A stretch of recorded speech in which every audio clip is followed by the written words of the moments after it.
Hi hello friends, എല്ലാ കൂട്ടുകാർക്കും പുതിയ റിവ്യൂയിലേക്ക് സ്വാഗതം. അങ്ങനെ കിരണിനെ അപകടപ്പെടുത്തിയിരിക്കുകയാണ് തലയ്ക്ക് അടിയേറ്റിട്ട്. പക്ഷെ ഭാഗ്യവശാൽ അവനൊന്നും പറ്റിയില്ല. പക്ഷെ എല്ലാവരോടും പറഞ്ഞിട്ടുള്ളത് അവന് ഓർമ്മശക്തി നഷ്ടപ്പെട്ടു എന്ന് തന്നെയാണ്. അങ്ങനെ അതൊക്കെ കേൾക്കുമ്പോൾ രാഹുലിനൊക്കെ സന്തോഷമാകുന്നുണ്ട്. രാഹുലിൻ്റെയൊക്കെ ധാരണ താൻ തയ്യാറാക്കിയ ആ ഗുണ്ടയാണ് ഇതിൻ്റെയൊക്കെ പുറകിലെന്നാണ്. പക്ഷേ അത് ഇന്നത്തോടു കൂടി ആ ഒരു തെറ്റിദ്ധാരണ മാറുന്നുണ്ട്.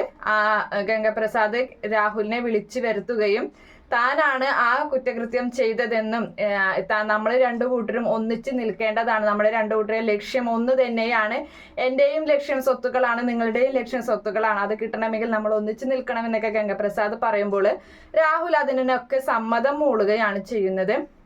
എന്തായാലും രാഹുല് ഇതിന്റെ പുറകിൽ എന്താണെന്നുള്ള കാര്യങ്ങളെല്ലാം തന്നെ കണ്ടുപിടിക്കുന്നുണ്ട്. അപ്പോൾ കാർത്തികയുടെ സഹോദരനാണ് ഈ ഗംഗപ്രസാദ് എന്ന സത്യം തിരിച്ചറിയുന്നുണ്ട്.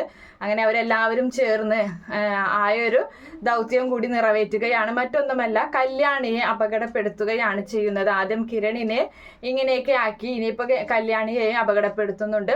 അങ്ങനെ അപ്പോഴും ഗംഗപ്രസാദാണ്, ജെറിയാണ് ഇതിന്റെ പുറകിൽ എന്നുള്ളതൊന്നും തന്നെ കിരണും കല്യാണിക്ക് അറിയുന്നില്ല. അവരൊരു നല്ലൊരു കരുതലോട് കൂടി തന്നെ ഇരിക്കേണ്ടതായിരുന്നു അല്ലേ. നമ്മുടെ കാർത്തിക മുന്നേ തന്നെ കാര്യങ്ങൾ പറഞ്ഞിരുന്നു.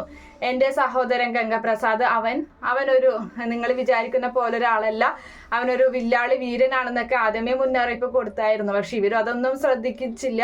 തന്നെയല്ല, ഇങ്ങനെ ഒരാളെ കുറിച്ച് പറയുമ്പോൾ നമ്മുടെ കിരൺ അതിനെക്കുറിച്ചൊന്ന് അന്വേഷിക്കേണ്ടതായിരുന്നു. ആരാണ് ഇയാൾ എന്നുള്ള അന്വേഷിക്കേണ്ടതൊക്കെ ആയിരുന്നു.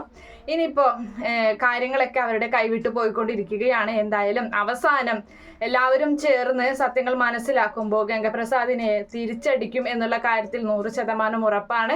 അങ്ങനെ രാഹുലും ഗംഗപ്രസാദും കൂടി നിൽക്കുമ്പോൾ ഇനിയിപ്പോൾ അടുത്ത അപകടം പറ്റാൻ പോകുന്നത് നമ്മുടെ കല്യാണിക്ക് തന്നെയാണ്. അങ്ങനെ ഒരു ഭാഗമാണ് എന്തായാലും അടുത്തത് വരാൻ പോകുന്നത്. Okay friends, bye, thank U.